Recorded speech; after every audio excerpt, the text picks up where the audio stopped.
સ્વાધ્યાય 2.2 ત્રીજો દાખલો। જેમ અગાઉના વિડીયોમાં સમજાવ્યું એ પ્રમાણે કે આપણે જે ચલવાળા પદ હોય એને આપણે ડાબી બાજુ લઈ જઈશું અને જે સંખ્યાવાળા પદ છે એમને જમણી બાજુ લઈ જઈશું। આ દાખલામાં પણ એ જ પેટર્ન છે। તમે જુઓ, અહીં આપણે આ પદને જ્યારે ડાબી બાજુ લઈ જઈએ છીએ ત્યારે ચિહ્ન બદલીએ છીએ। એવી જ રીતે જ્યારે સંખ્યાવાળા પદને આપણે જમણી બાજુ લાવીએ છીએ ત્યારે પણ ચિહ્ન બદલીએ છીએ। હવે બંને બાજુના છેદના આપણે લસા લઈશું। અહીં આપણને 3, 2 અને 6 આ ત્રણેયનો લસા 6 મળે છે।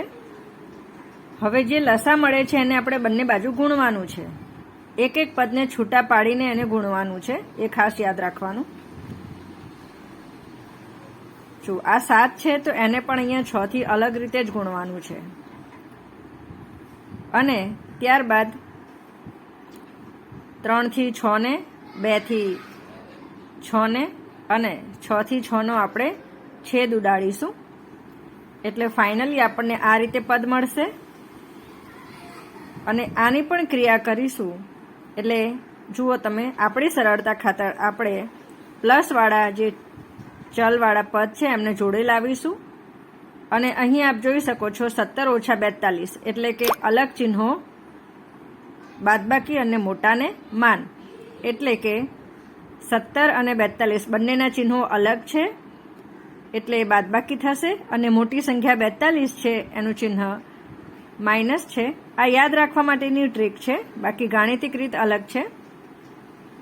તો આપણને -25 મળશે અને આ રીતે પ્રક્રિયા કરતા કરતા છેવટે આપણને x બરાબર -5 જવાબ મળશે। સ્વાધ્યાય 2.2 નો ચોથો દાખલો।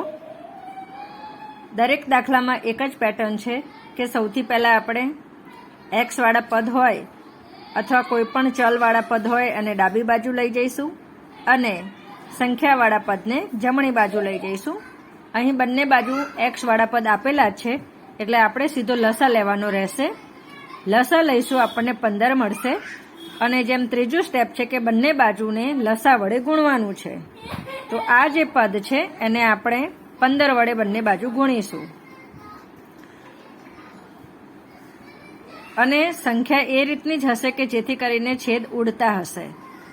તો એ પદને છેદ ઉડાડ્યા બાદ આપણને આ રીતે પદ મળશે। અહીંયા આપ જોઈ શકો છો 3 પંચા 15 અને 5 તારી 15 એવી રીતે છેદ ઉડે છે। અને આ રીતે જ્યારે પદ આવે ત્યારે આપણે ખાસ યાદ રાખવાનું કે કૌંસ છોડીએ ત્યારે 5x જે 5 વડે આપણે અંદરના પદોને ગુણવાનું છે। અહીં 3 ને અંદરના પદ વડે ગુણીશું એટલે 5x ઓછા 5 ગુણ્યા 5 એટલે કે 25 મળશે। એવી રીતે 3x અને 3 તારી 9 આ રીતે પદ મળશે।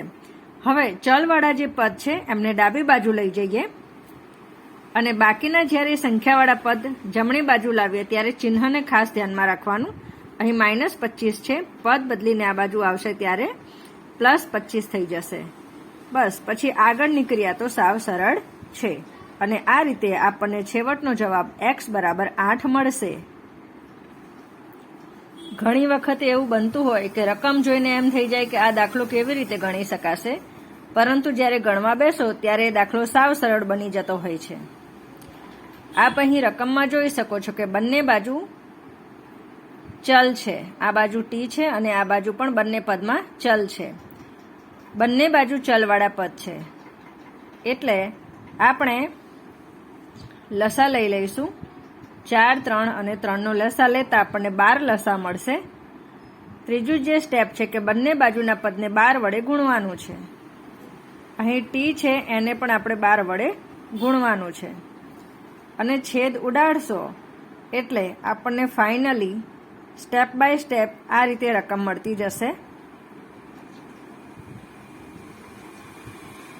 અહીં આપ જોઈ શકો છો આ જે પદ છે એને બંને બાજુ આપણે 12 વડે ગુણ્યા છે અને 4 તરી 12 અને 3, 4, 12 અને 3, 4, 12 આમ કરીને આપણે 12 નો છેદ ઉડાડીએ છીએ।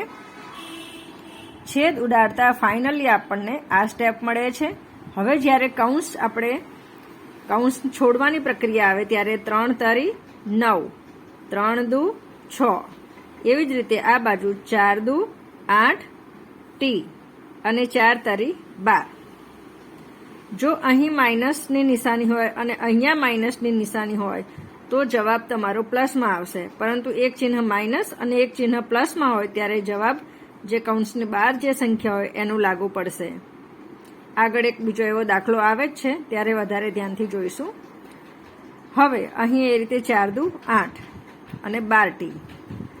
આ પદમાં ચલવાળા પદ જોડે લઈશું, એટલે કે જેટલા પણ ચલવાળા પદ છે એમને જોડે લઈએ તો 9 ટી ઓછા 8 ટી ઓછા 6 ઓછા 12 બરાબર 8 ઓછા 12 ટી.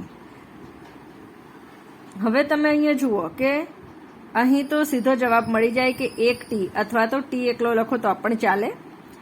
અહીં અલગ ચિહ્નો નથી, અહીંયા બંને બાજુ -6 અને આ બાજુ -12 છે, એટલે કે સરખા ચિહ્નો તો સરવાળો મોટાને માન, એટલે કે સરવાળો કરીશું પરંતુ નિશાની 12 એટલે કે મોટી સંખ્યાનું માન આપીને -18 લખીશું.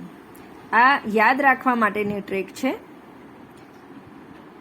ત્યારબાદ ફરીથી પાછા ચલવાળા પદને ડાબી બાજુ લઈ જઈશું, એટલે ટી વત્તા 12 ટી. અહીં જુઓ, જ્યારે આપણે સંખ્યાને ડાબી બાજુ લઈ જઈશું ત્યારે ચિહ્ન બદલાય છે. અહીંયા 12 ટી છે, -12 ટી છે, તો પેલી બાજુ જશે જમણી બાજુ ત્યારે +12 ટી થઈ જશે.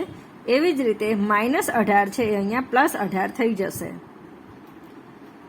ટી વત્તા 12 ટીનો સરવાળો કરતા 13 ટી મળશે અને અહીં સરવાળો 26 મળશે.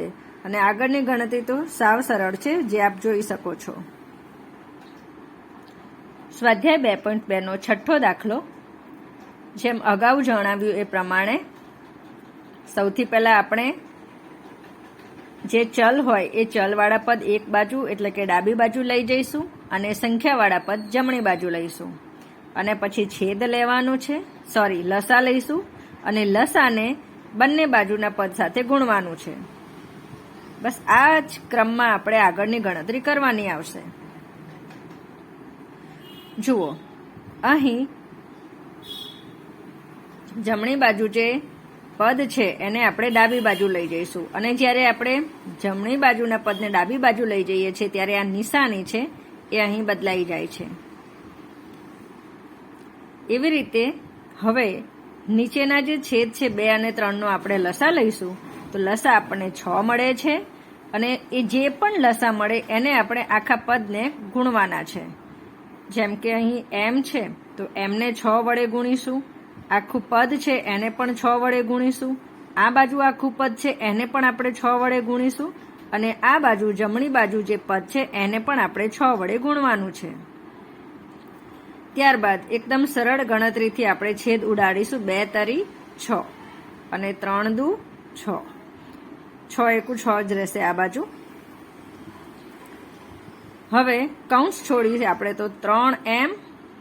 જો મેં આગળના દાખલામાં તમને વાત કરી હતી કે અહીં પણ માઇનસ હોય અને આ કૌંસની અંદર પણ માઇનસ હોય તો માઇનસ માઇનસ પ્લસ થઈ જશે, એટલે કે અહીં -3 ગુણ્યા -1 એટલે કે માઇનસ માઇનસ +3 થઈ જશે. +2m એટલે કે 2m જ રહેશે. અને અહીં જુઓ 2 ને 2 4, પણ ચિહ્ન અલગ છે એટલે માઇનસનું ચિહ્ન રહેશે.